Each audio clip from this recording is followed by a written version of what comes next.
Meus irmãos, bom dia. Graça e paz de Jesus o Senhor. É uma alegria enorme estar aqui com os irmãos para partilhar a palavra do Senhor. Obrigado, pastor Arival, pela confiança, pela inspiração.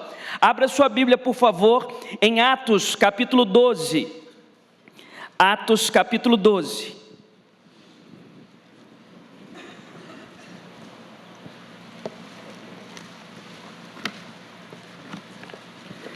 Que Deus continue a abençoar essa igreja que tanto abençoa o Brasil e o mundo.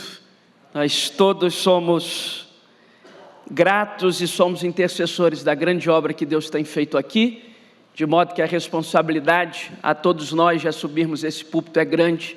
Que Deus nos ajude. Atos capítulo 12. Deus ordena que avancemos através da oração. Porque aquele tempo mandou o rei Herodes prender alguns da igreja para os maltratar, fazendo passar a fio de espada a Tiago, irmão de João. Vendo ser isto agradável aos judeus, prosseguiu prendendo também a Pedro. E eram os dias dos pães asmos. Tendo feito prender, lançou-o no cárcere, entregando a 4 escoltas de 4 soldados cada uma para o guardarem, tencionando apresentá-lo ao povo depois da Páscoa. Pedro, pois, estava guardado no cárcere, mas havia oração incessante a Deus por parte da igreja a favor dele. Quando Herodes estava para apresentá-lo, naquela mesma noite, Pedro dormia entre 2 soldados, acorrentado com 2 cadeias, e sentinelas à porta guardavam o cárcere. Eis, porém, que sobreveio um anjo do Senhor, e uma luz iluminou a prisão, e tocando ele o lado de Pedro, o despertou, dizendo: levanta-te depressa. Então as cadeias caíram-lhe das mãos. Disse-lhe o anjo: cinge-te e calça as sandálias, e ele assim o fez. Disse-lhe mais: põe a capa e segue-me. Então, saindo, o seguia, não sabendo o que era real, o que se fazia por meio do anjo. Parecia-lhe antes uma visão. Depois de terem passado a primeira e a segunda sentinela, chegaram ao portão de ferro que dava para a cidade, o qual se lhes abriu automaticamente, e saindo, enveredaram por uma rua, e logo adiante o anjo se apartou dele.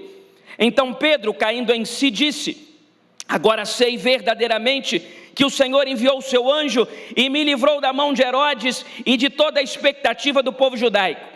Considerando ele a sua situação, resolveu ir à casa de Maria, mãe de João, cognominado Marcos, onde muitas pessoas estavam congregadas e oravam. Quando ele bateu ao pórtico do portão, veio uma criada chamada Rode ver quem era. Reconhecendo a voz de Pedro, tão alegre ficou, que nem o fez entrar, mas voltou correndo para anunciar que Pedro estava junto do portão. Eles lhes disseram: estás louca? Ela, porém, persistia em afirmar que assim era. Então disseram: é o seu anjo. Então Pedro continuava batendo. Então eles abriram, viram-no e ficaram atônitos. Ele, porém, fazendo-lhes sinal com a mão para que se calassem, contou-lhes como o Senhor o tirara da prisão e acrescentou: anunciar isto a Tiago e aos irmãos. E saindo, retirou-se para outro lugar. Sendo já dia, houve não pouco alvoroço entre os soldados sobre o que teria acontecido a Pedro. Herodes, tendo procurado e não achando, submetendo as sentinelas a inquérito, ordenou que fossem justiçadas. E descendo da Judeia para Cesareia, Herodes passou ali algum tempo. Amém. O ano é 41 da era cristã, quando o imperador Cláudio nomeia Herodes Agripa como o grande líder da colônia de Israel. Esse Herodes Agripa, que aparece no texto dessa manhã, é neto de Herodes o Grande e sobrinho de Herodes Antipas. Por isso a crueldade já está no modo de operação da família do Herodes Agripa. O seu avô é responsável pela matança de crianças, o seu tio é responsável pela morte de João Batista. Esse homem aprende as habilidades da liderança de uma forma truculenta, de uma forma má, de uma forma hostil. Naquele tempo, vocês sabem, já a essa altura do livro de Atos dos Apóstolos, o principal inimigo institucional, o principal inimigo religioso daqueles que são do caminho dos primeiros irmãos da nossa fé é a comunidade judaica, é o povo judeu. E Herodes Agripa queria ficar de bem com esse povo, queria ficar de bem com esse segmento que era absolutamente majoritário na colônia romana de Israel. Herodes Agripa, então, quer fazer o judaísmo feliz. E para fazer o judaísmo daquele tempo feliz, nada melhor do que atacar aquele que seria o principal movimento revolucionário, ou o principal movimento de superação da lógica judaica. Eles querem atacar os cristãos, os nossos primeiros irmãos, a igreja do primeiro século. E Herodes Agripa tem uma ideia maravilhosa. Para agradar esse segmento, ele prende Pedro. De antemão, esse é um primeiro princípio para nós. Sempre que nós queremos, ou sempre que se quer desestabilizar uma obra, desestabilizar uma igreja, desestabilizar um projeto de plantação, desestabilizar um conceito de liderança, o primeiro alvo a ser derrubado é o líder. A ideia do Herodes Agripa é salutar. Eu vou prender Pedro, porque prendendo Pedro, eu vou fragilizar esse movimento. Eu vou prender o Pedro, porque enclausurando o líder, vai fragilizar o movimento. Nós precisamos tomar muito cuidado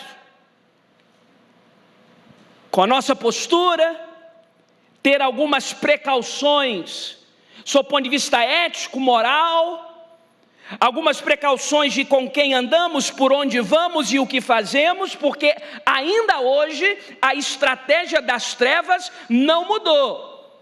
Quer desestabilizar uma igreja, vamos atacar o seu líder. Há sobre nós essa responsabilidade. Eu não estou aqui afirmando que nós somos as pessoas mais importantes do mundo, eu não estou aqui afirmando que Deus precisa de nós, eu não estou aqui afirmando que sem nós nada funciona, eu estou afirmando que se você quer desestabilizar um trabalho, ataque e consiga alcançar o seu líder. Isso desestabiliza.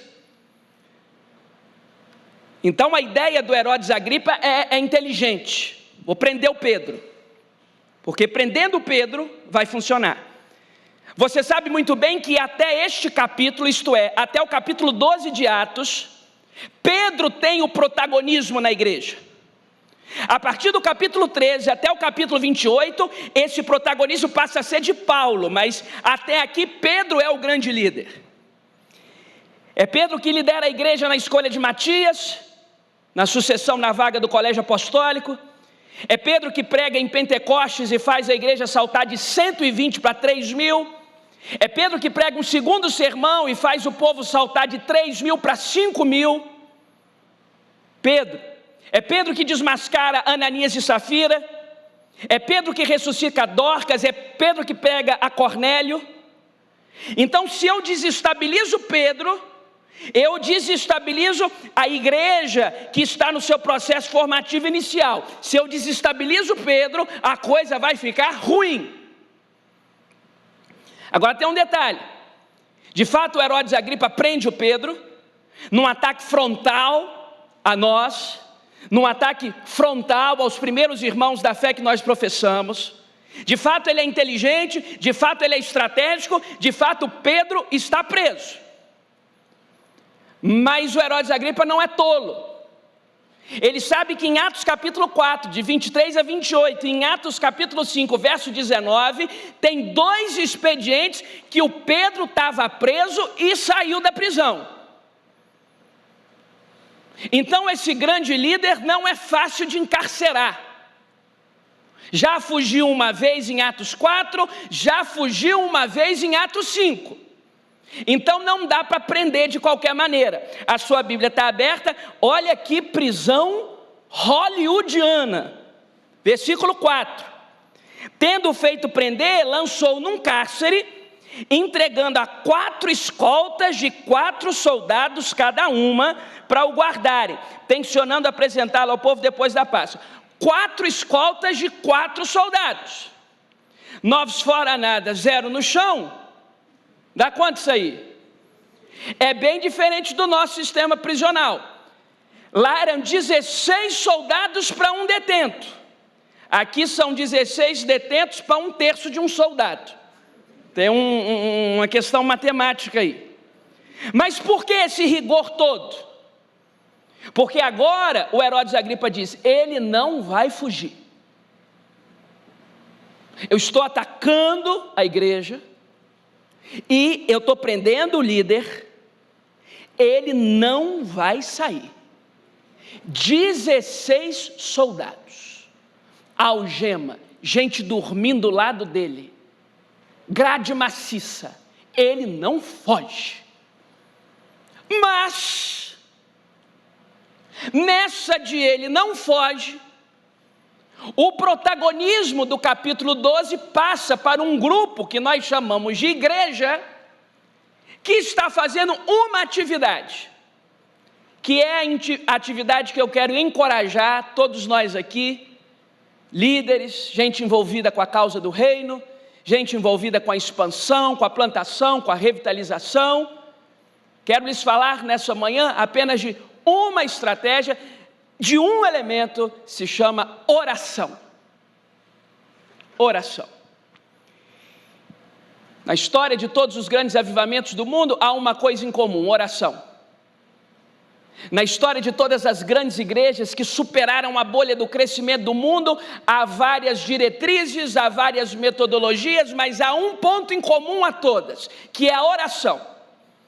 Eu quero, à luz desse texto, encorajar o senhor, encorajar a senhora, encorajar a sua equipe a colocar a oração como um grande e prioritário expediente para a expansão da nossa causa. E acerca da oração eu aprendo algumas coisas nesse texto. A primeira delas está no verso 5. A oração é a primeira opção. A oração é a primeira opção.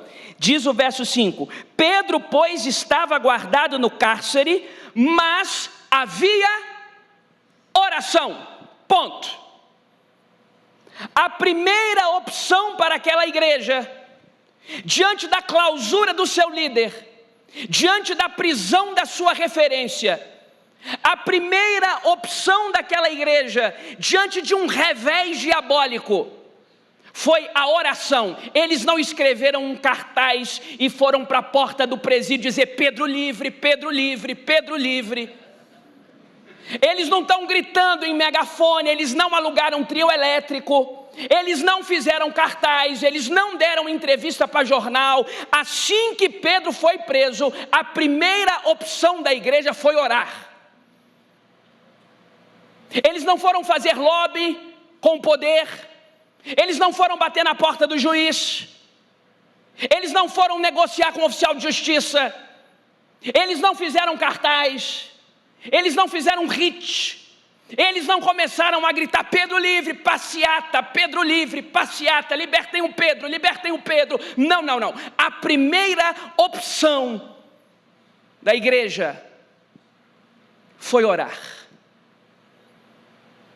Foi preso e havia oração. Eu não sei você, todos nós aqui líderes somos alvos de pedido de oração. E deixa eu te dar um recado aqui: se um dia você falar que vai orar por um negócio, ora, viu? Porque um monte de gente vem pedindo oração para a gente. Eu aprendi a orar na hora, para não esquecer e pecar.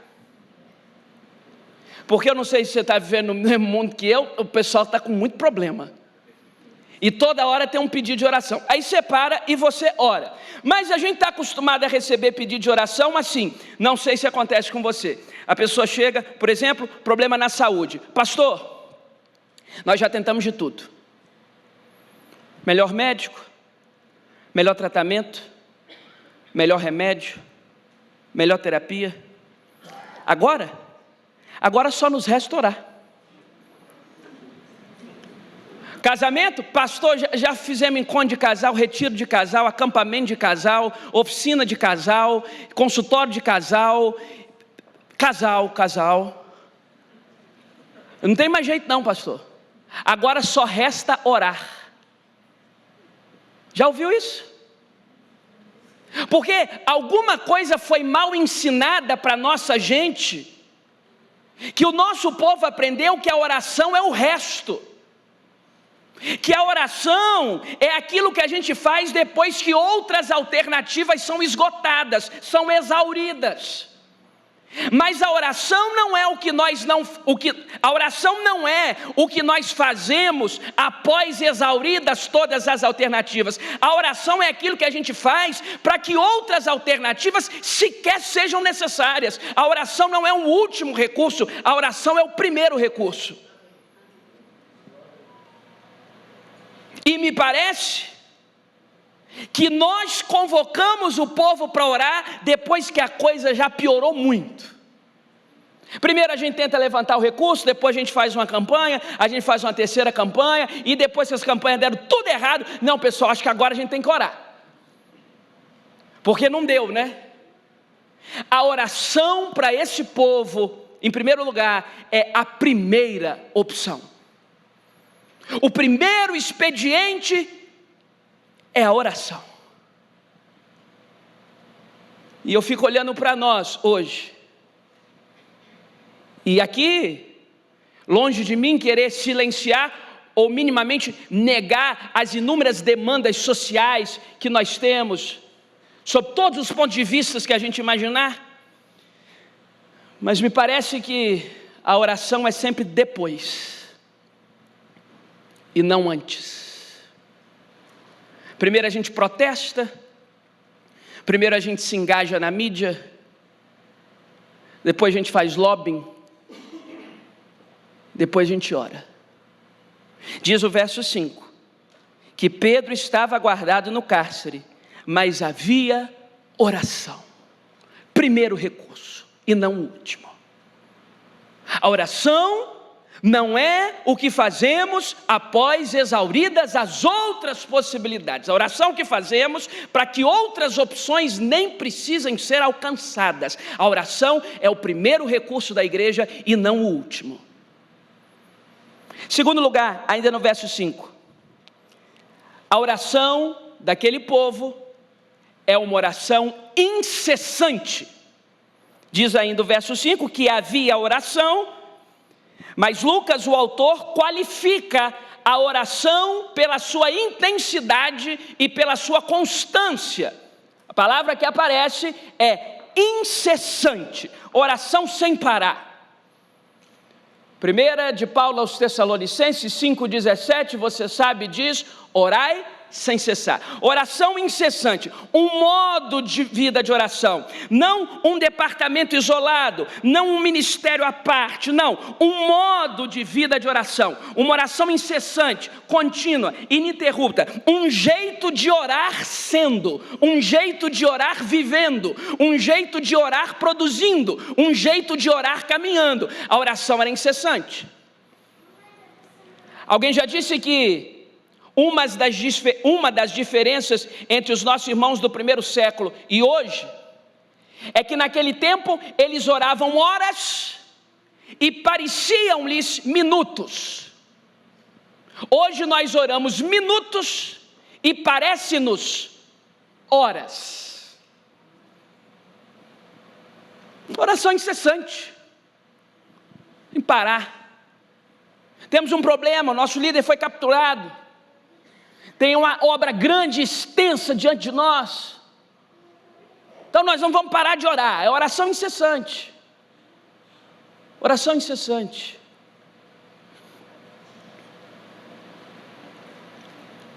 Precisamos de um despertamento para a oração. Precisamos receber do Espírito, chame como você quiser, de revestimento, de unção, de toque, o nome que você queira dar, mas precisamos de algo que o Espírito pode nutrir em nós, porque Ele habita em nós, que nos dê prazer nas benditas horas na presença do Senhor, para que as nossas orações não sejam autômatas, mecânicas, vãs. precisamos de um derramado Espírito que ensine o nosso povo a orar como primeira opção e incessantemente. Conta-se que o Dr. Shedd estava numa conferência teológica e foi a parte dos debatedores, e a pergunta era a explicação, sob o ponto de vista neotestamentário, de Atos capítulo 5, episódio de Ananias e Safira. E eram 3 articulistas. O primeiro falou 30 minutos. Não, porque na verdade, se você pegar a raiz da palavra tal e do original de não sei de onde, que você veio para cá, foi para lá, avançou e é isso. O segundo articulista falou 25 minutos. Não, porque na verdade, quando você analisa isso à luz de não sei o quê, porque o pai da igreja falou isso, e fulano disse aquilo outro, e a patrística de não sei de onde. Dr. Shedd falou 1 minuto. O grande problema, aquela voz dele, que nos leva à incompreensão de Atos 5, é porque nós não temos mais homens de oração como Pedro. A gente ficou sem parâmetro para interpretar. O negócio ali é o Pedro. Um homem de oração. A oração precisa ser incessante. Mas há um terceiro aspecto que eu quero partilhar com vocês acerca dessa oração. Versículo 6. A oração é até a última hora. Até a última hora.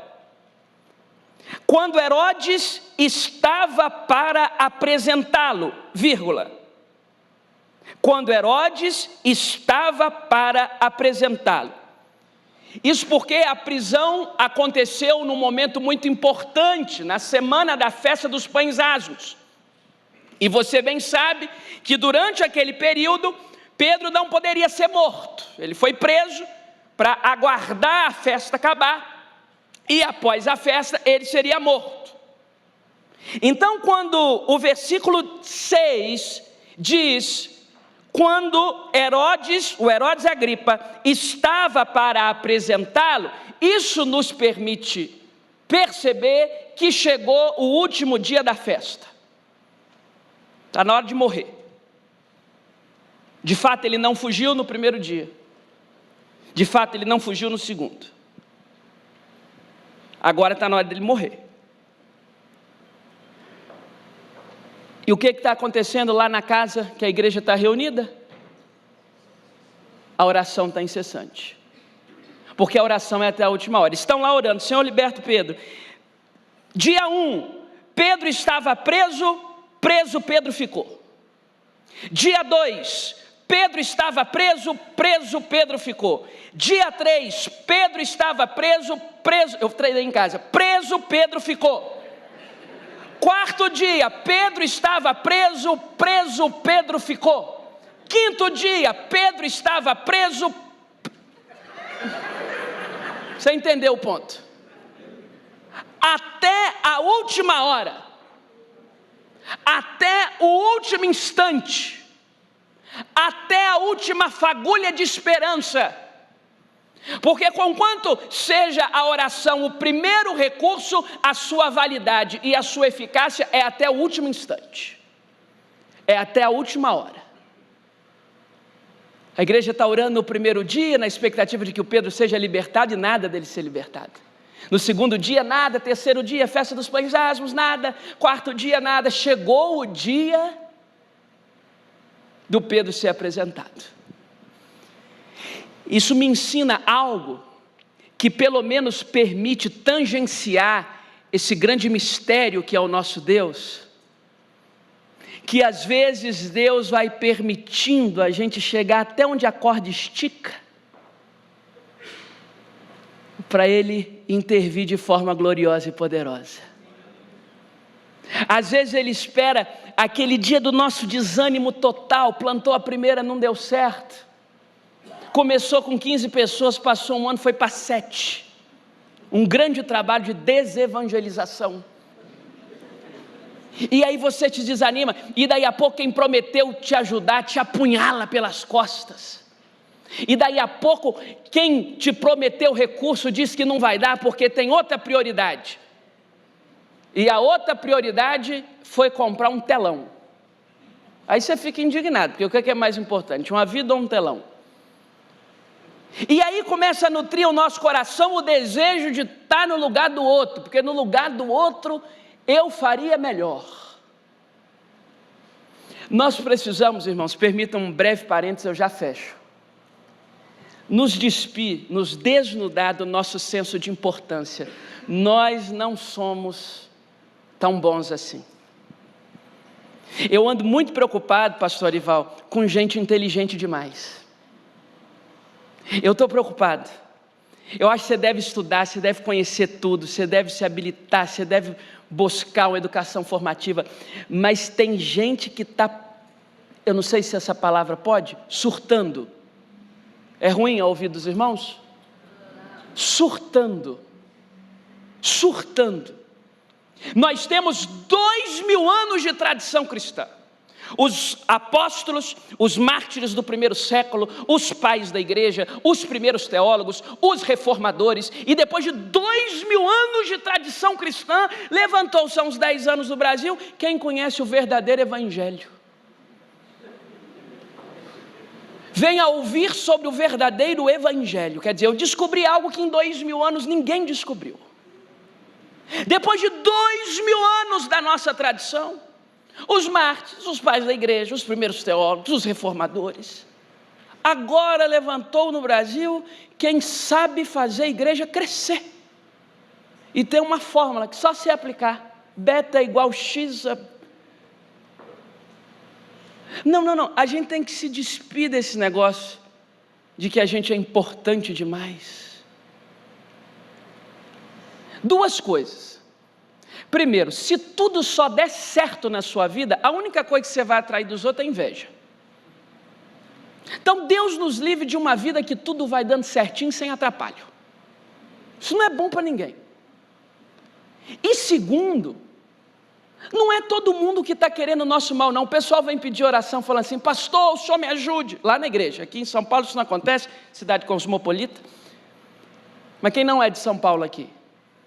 Essa é para vocês. E para mim. O pessoal vem pedir oração, pastor, o senhor ora por mim, estou tendo um ataque espiritual. O que é, minha filha? É muita gente com inveja de mim. Eu falo, meu Deus, deve ser uma vida hollywoodiana. Isso aqui deve ser cinematográfico, essa vida, deve ser uma emoção diária. Aqui, meu, não está com ninguém com inveja de você não, minha senhora. Para com isso. Vai viver a sua vida de forma leve, tranquila, centrada, equilibrada. Um irmão nosso lá teve vários desafios.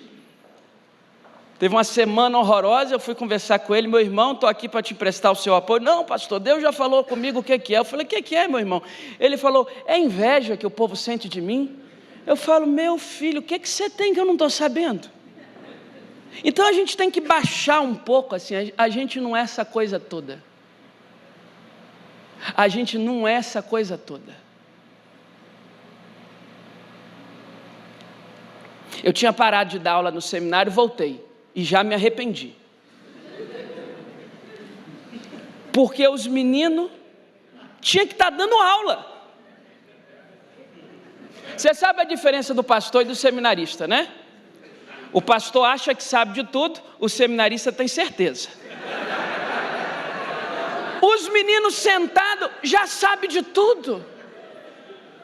Não, porque, sei lá o quê. Meu, gente do céu. Aí um desses seminaristas me procurou,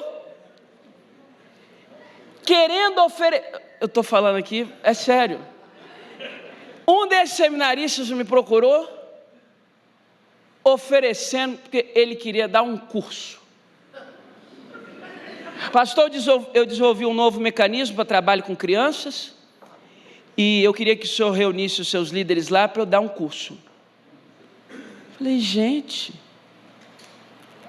eu sou pastor titular na nossa igreja lá há 6 anos, e eu sempre quis dar um curso sobre pregação para novas gerações. No meu segundo ano de ministério lá, eu queria dar esse curso. Mas eu não me sentia apto e nem com lastro. Ano passado, depois de 5 anos pastoreando os jovens da minha igreja, eu lancei o curso. Aí eu contei isso para ele, eu falei, meu irmão, eu apanhei nessa igreja 5 anos até dar um primeiro curso assim. Digo, estou dando um curso, se inscreva.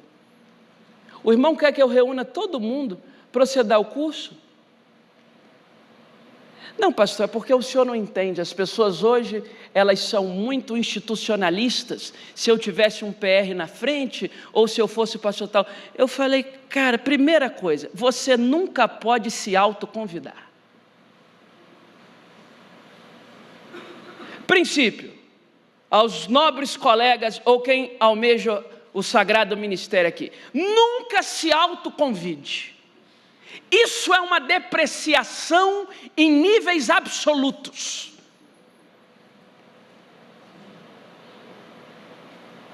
Um amigo meu mandou uma mensagem: Abdala, estou passando perto de Guarapari, o que você acha? Eu falei, acho que é uma cidade maravilhosa. Inclusive, eu escolhi para morar.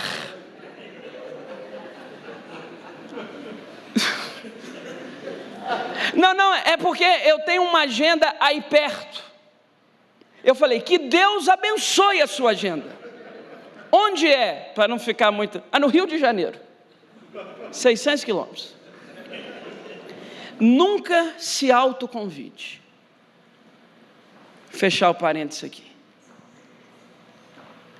Eles estão orando com a legítima consciência de que a qualquer momento, ainda que na última gota de esperança, no último segundo, antes do expediente da morte se colocar diante de Pedro, eles estão orando incessantemente, porque a oração é até a última hora. Deixa eu lhe dar uma palavra no nome de Jesus. Não é tempo de tirar a mão do arado. Não é tempo de desistir só porque houve uma traição ministerial, só porque quem te prometeu recurso não deu, só porque está difícil, só porque a primeira medida foi de regresso. A oração é até a última hora, até vermos diante de nós as promessas sagradas se cumprirem sobre as nossas vidas. Nós continuamos a avançar. Alegrai-vos no Senhor. Outra vez vos digo, alegrai-vos no Senhor. Quero orar nessa manhã para que Deus renove o seu ânimo, a sua força, porque até o último momento a gente persiste batalhando e pelejando em oração. Quarto lugar, a oração é surpreendente. Vamos avançar até o versículo 15. Pedro então é liberto gloriosamente da prisão. Não adiantou a força do Herodes Agripa, não adiantaram os 16 soldados, não adiantaram se amarrarem com ele, o portão foi aberto. E a igreja está orando. Só que oração boa é oração surpreendente. Eu vou ler o verso 15 com você e trago um contexto. Eles lhe disseram, você está louca. Ela, porém, persistia em afirmar que assim era. Então disseram, é o seu anjo. Então o que está acontecendo aqui é o seguinte. Lá é a prisão, aqui é a casa que a igreja está reunida. E o povo está orando incessantemente. Senhor, solta o Pedro. Senhor, liberta o Pedro. Senhor, Pedro não pode ficar preso. Senhor, queremos o Pedro, falando com Deus. Senhor, liberta o Pedro. Senhor, em nome de Jesus, liberta o Pedro. Solta o Pedro, solta o Pedro, solta o Pedro. Aí o Pedro é solto. E ele vem, bate na porta, a Rod, a funcionária da casa, abre a porta E ela fica tão feliz, que era o Pedro, que ela nem manda o Pedro entrar. Ela vai correndo e o pessoal está orando: Senhor, liberta o Pedro, Senhor, liberta o Pedro, Senhor, liberta o Pedro, Senhor, liberta o Pedro. Aí ela fala assim: vocês desculpa a oração, é porque o Pedro está ali na porta. Não, Pedro está preso. Senhor, liberta o Pedro, Senhor, liberta o Pedro, Senhor, liberta o Pedro, liberta o Pedro, Senhor. Não, com licença, pessoal, o Pedro está ali. Não, você está louca, o Pedro está preso, dá licença que a gente está orando. Senhor, liberta o Pedro, Senhor, liberta o Pedro, Senhor, liberta o Pedro. Aí ela fica sem saber o que fazer e diz: pessoal, o Pedro está ali fora. Não, deve ser um anjo, o Pedro está preso. Senhor, liberta o Pedro, Senhor, liberta o Pedro, Senhor, liberta o Pedro. Eu passei muito tempo questionando esse povo: que raio de fé é essa? Pedro está ali. Mas é porque eu aprendi, irmãos amados, que oração boa é oração que a gente nem acredita quando dá certo. Não tem como dar certo, é muito dinheiro, o desafio é muito grande, o campo é difícil, as métricas que nos envoltam não são favoráveis. E aí a oração boa mesmo é aquela que Deus surpreende e a gente nem acredita. Lá na nossa igreja, nós copiamos aqui Pinheiros, e a gente faz oração na madrugada, uma semana inteira, 3 da manhã. A gente ora lá, 3 da manhã. E aí no domingo, tinha uma mãe na igreja desesperada. Eu fui saber da história depois. Qual era o desespero da mãe? O filho sofreu um grave acidente, estava em coma, traumatismo craniano, e o coágulo tomou conta quase do cérebro todo. E aí os médicos disseram 2 coisas para ela: primeiro, não tem chance do seu filho sair desse coma, mas se por um milagre ele sair, a senhora se prepara, ele vai ser um vegetal. Está aqui, está aqui no exame, olha o tamanho da bola. Bola é o meu jeito de expressar os termos médicos. Olha o tamanho da coisa aqui. A senhora se prepara, porque se ele ficar com vida, a senhora vai cuidar de um vegetal. Sei que a mulher foi, eu não estou sabendo de nada. Ela passou a semana orando com a gente. No domingo seguinte eu fico sabendo da história, porque ela vai até lá, ao meu encontro, e diz: pastor, deixa eu te dizer uma coisa.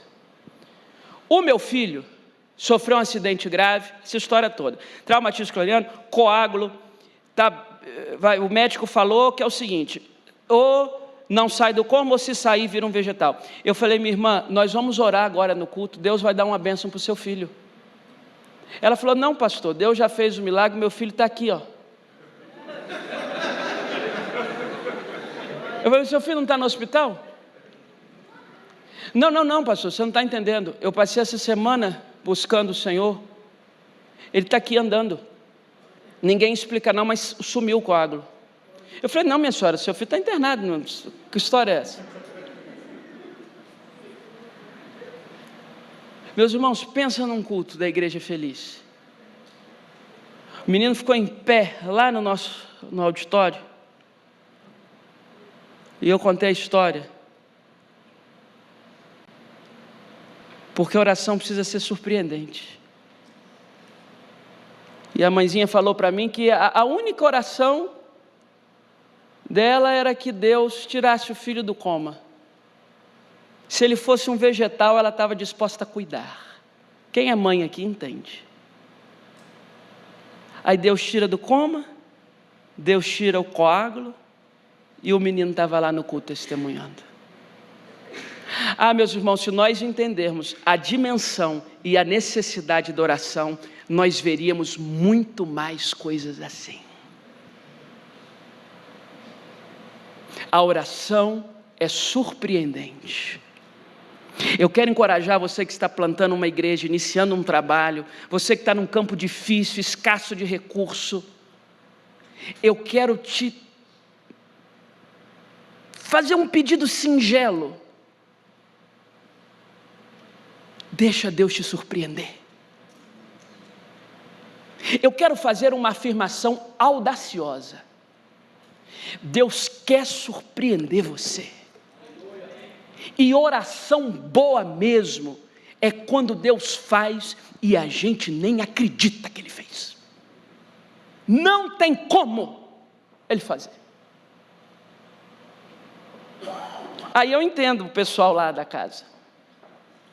Solta o Pedro, Senhor. Solta o Pedro. É o Pedro. E aí, em último lugar, versículo 17. A oração da igreja. Deus ordena que avancemos em oração. A oração da igreja é a primeira opção.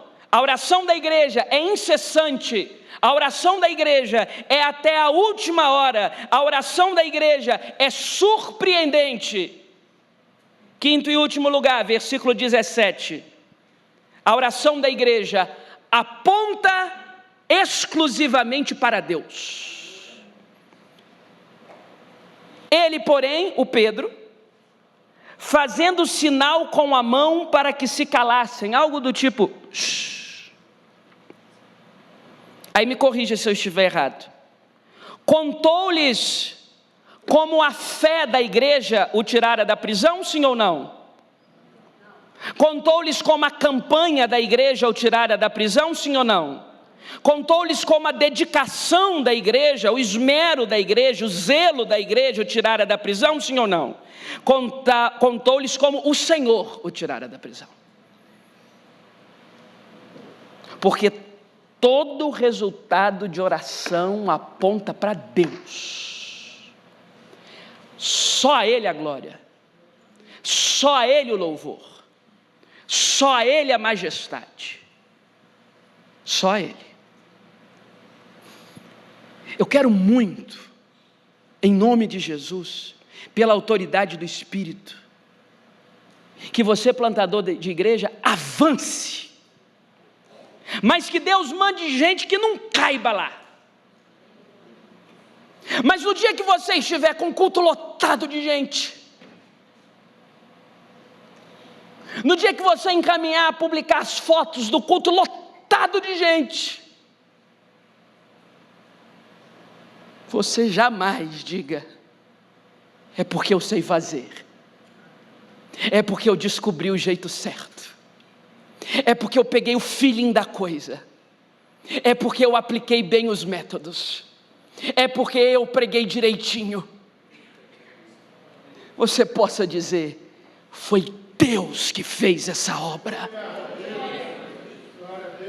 foi Deus que abriu as janelas dos céus, foi Deus que encheu esse auditório, foi Deus que nos fez precisar de outro, foi Deus que nos deu outro.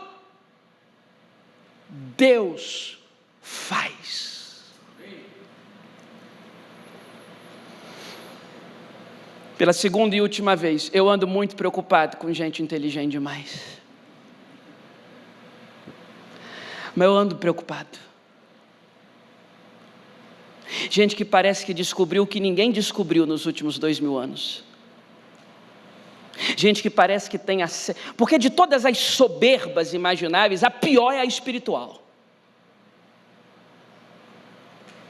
Drena o seu emocional ficar 5 minutos perto de alguém com soberba espiritual, que está falando com você e parece que ela descobriu coisas sobre os cosmos que ninguém mais descobriu, que ela mantém uma relação com o espírito como ninguém antes na história, ela antecede o espírito.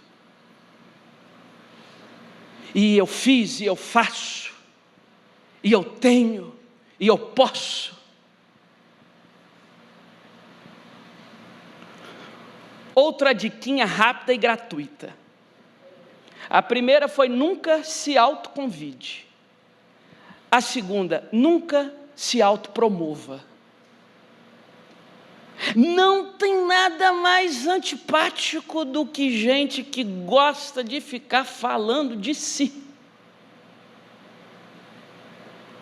Não é gente que faz evangelismo, faz evangelástico. Não, eu comecei com 5, agora eu estou com 50, já estou com 5 mil, 50 mil, é evangelástico. Não.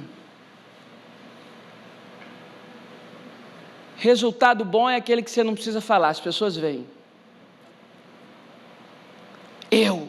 meu. não sei o que está acontecendo nesse mundo, pastor Ival. Você vai lá dar aula para os notáveis seminaristas. Estou com nada no coração não, gente, fica tranquilo. Os meninos estão te olhando como se fosse a reencarnação de John Wesley.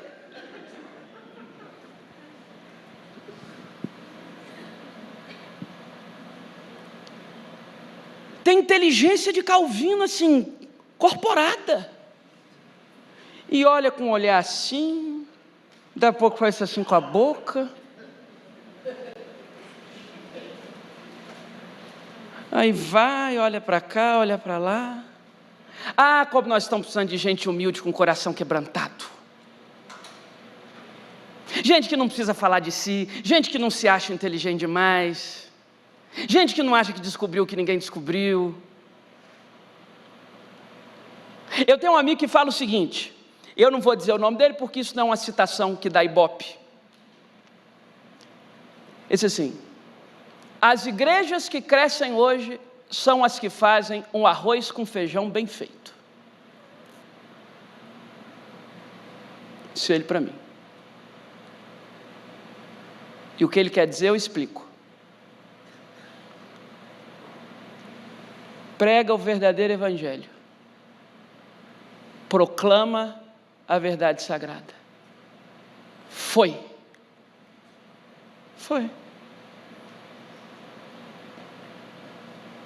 Porque às vezes você chega na igreja e tem aula de tudo, menos de Bíblia. 5 horas judô, 6 horas jiu-jitsu, 7 horas finanças, 8 horas preparatório para concurso público, 9 horas administre bem não sei o quê, 10 horas de não sei o quê, e reunião de fulano assim e de fulano assim, do solteiro, do casado, do divorciado, do amaziado, da união estável com mais de 3 anos, não sei. Qual que é o horário da Bíblia? Tem segredo, gente.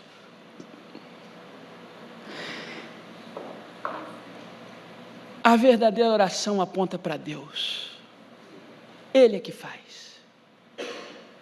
Quanto antes nós percebemos que não tem nada a ver conosco, tem tudo a ver com Ele, é melhor, é mais saudável, é mais digno. As marcas do ministério não são as condecorações, são as escoriações. Faça o seu trabalho direitinho, você vai ganhar um monte de placa. Cidadão da cidade, do estado, do país, comenda de não sei o quê, medalha de não sei, você vai ganhar todas. Só você fazer bem feito lá e ficar amigo dos políticos. Você vai ser laureado. Você vai ser doutor honoris causa.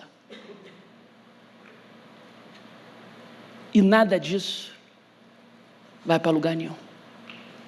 As marcas do ministério não são as condecorações, são as escoriações.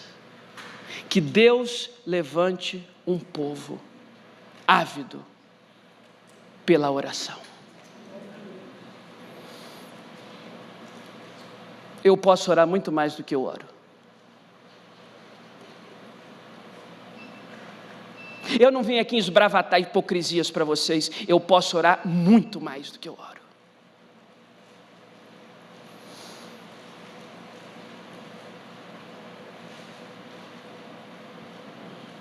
Deus ordena que avancemos por meio da oração.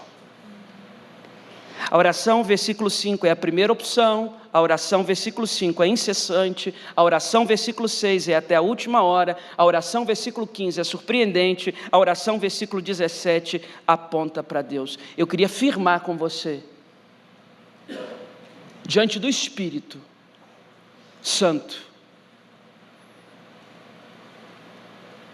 que a gente pode dar um passo além da nossa vida de oração. Mas eu me conheço, e eu sei que o Espírito precisa promover algo mais em mim. para ir testificando em mim esse prazer, para que o tempo na presença do Senhor seja um negócio delicioso, que a gente queira mais.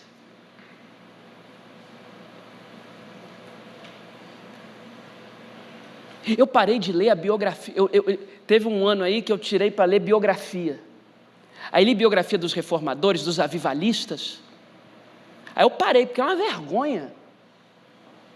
A vida de oração do nosso time hoje, da vida de oração daquela galera, é uma vergonha para nós, com todo respeito. Nós precisamos orar mais. Que a minha singela contribuição nessa conferência, para você que planta e revitaliza a igreja, eu quero te encorajar a fazer da oração seu primeiro recurso. Depois vem o resto. Depois vem o investimento, o imóvel que vai alugar, quem vai ajudar, quem vai... Primeiro, oração. E eu queria dialogar, por fim, concluindo, com a sua mente e com o seu coração, porque talvez seja essa a maior distância do universo, os 30 centímetros entre a nossa mente e o nosso coração. Não tem climão, não tem apelação emocional,